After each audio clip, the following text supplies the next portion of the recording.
नमस्कार, बहुत स्वागत है आपका न्यूज 18 के डिजिटल प्लेटफॉर्म में। मैं हूं आपके साथ अंशिका पाठक। अमेरिका के बढ़ते टैरिफ और दबाव के बीच भारत और चीन के रिश्तों में नई नजदीकियां बन रही हैं। पीएम मोदी अगस्त के अंत में चीन जाएंगे, जो 2020 की गलवान झड़प के बाद उनकी पहली यात्रा होगी। माना यह जा रहा है कि दोनों देश व्यापार और साझेदारी पर अहम समझौते कर सकते हैं। चीन अमेरिका के साथ तनाव के चलते नए साझेदार की तलाश में है, जबकि भारत भी ट्रंप के मनमाने फैसलों से परेशान है। अगर ये दोस्ती आगे बढ़ी तो ये न सिर्फ अमेरिका के लिए झटका है, बल्कि भारत के लिए आर्थिक और रणनीतिक मौके भी खुलेंगे। अमेरिका और चीन के बीच जो व्यापारिक विवाद 2018 में शुरू हुआ था, वो अब तक पूरी तरह खत्म नहीं हुआ है। उस वक्त अमेरिका का कहना था कि चीन उसके पेटेंट का उल्लंघन करता है और व्यापार में गलत तरीके अपनाता है। इसलिए अमेरिका ने चीन से आने वाले अरबों डॉलर के सामान पर भारी टैक्स यानी कि टैरिफ लगा दिए। इसके जवाब में चीन ने भी अमेरिकी सामान पर टैक्स बढ़ा दिया। इससे दोनों देशों के सामान की कीमतें बढ़ गई हैं और पूरी दुनिया की सप्लाई चेन पर असर पड़ा है। इस झगड़े की वजह से भारत के सामने एक मौका आया था कि वो अमेरिका और चीन दोनों को ज्यादा सामान बेच सके, लेकिन शुरुआत में भारत इस मौके का फायदा ठीक से नहीं उठा पाया। फिर जब ट्रंप दोबारा अमेरिका के राष्ट्रपति बने तो अप्रैल 2025 में उन्होंने चीन से आने वाले सामान पर लगभग 145% टैक्स लगा दिया। उस वक्त भारत से अमेरिका जाने वाले सामान पर केवल 26% टैक्स था।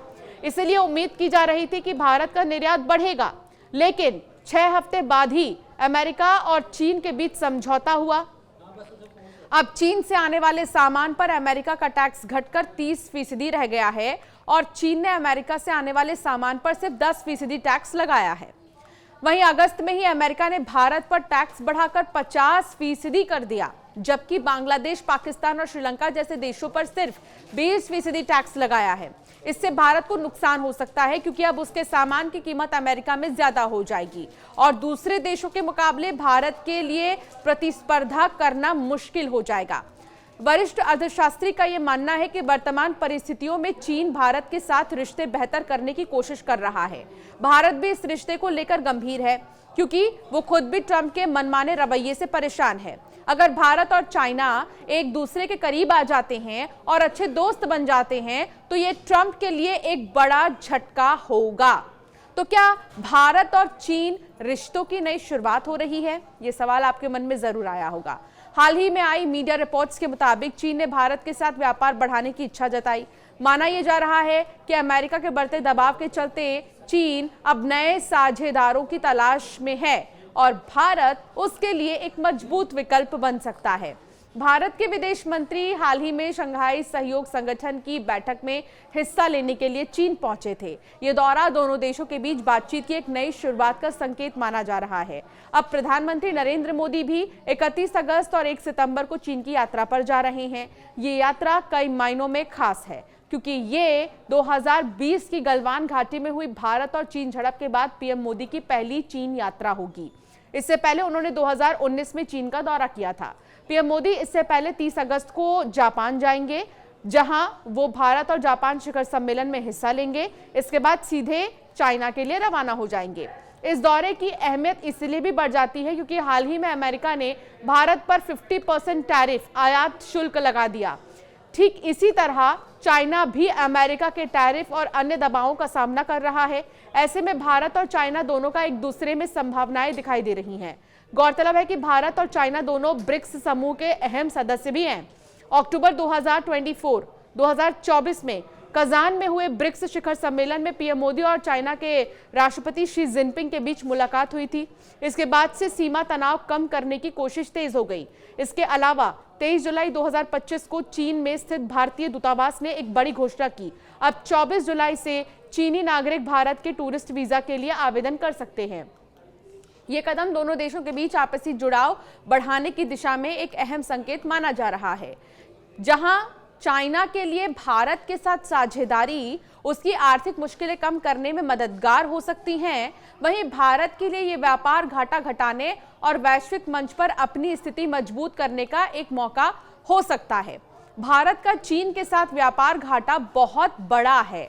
2010 में भारत ने चीन को 17.44 अरब डॉलर का सामान बेचा था, जो 2024 में घटकर 14.90 अरब डॉलर रह गया।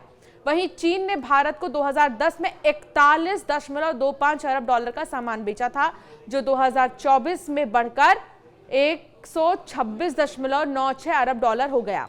भारत चीन को ज्यादातर कच्चा माल और बीच के प्रोसेस वाले उत्पाद बेचता है, जबकि चीन भारत को महंगे और तैयार सामान जैसे मशीन, इलेक्ट्रॉनिक, पूंजीगत वस्तुएं बेचता है। इसी कारण घाटा बढ़ता जा रहा है।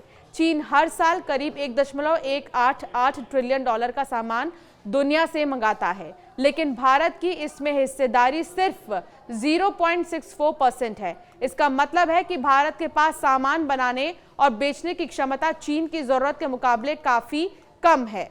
इस समय भारत के पास एक बड़ा मौका है, लेकिन इसका फायदा उठाने के लिए जल्दी और ठोस कदम उठाने होंगे। सबसे पहले भारत को चीन के साथ सीधी और साफ बातचीत करनी चाहिए, ताकि अच्छे व्यापारिक सौदे तय किए जा सके।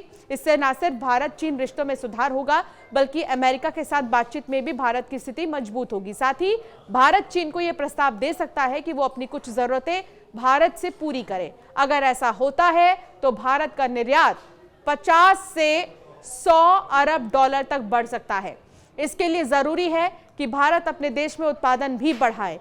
फिलहाल कई चीजों का उत्पादन हमारे यहाँ कम है, इसीलिए सरकार को उद्योगों के साथ मिलकर इसकी योजना बनानी चाहिए। इसके अलावा भारत को सिर्फ कच्चा माल बेचने के बजाय तैयार और महंगे सामान के निर्यात पर ध्यान देना होगा, ताकि ज्यादा मुनाफा कमाया जा सके और वैश्विक बाजार में भारत की जो पकड़ है वो मजबूत हो। तो फिलहाल क्या ये नए रिश्ते की शुरुआत होगी? प्रधानमंत्री का ये दौरा और साथ ही कुछ फ्लाइट्स जो डायरेक्ट चाइना तक उड़ान भरने वाली हैं, उनकी भी शुरुआत कर दी जाएगी, ये भी जानकारी मिल रही है। ऐसे में अब कोरोना काल के बाद और गलवान में जो कुछ हुआ, उसके बाद जो चीज़ें अब शुरू हो रही हैं भारत और चाइना के बीच, इसे एक अहम और नई दोस्ती के रूप में देखा जा सकता है, जिससे अमेरिका को झटका लग सकता है।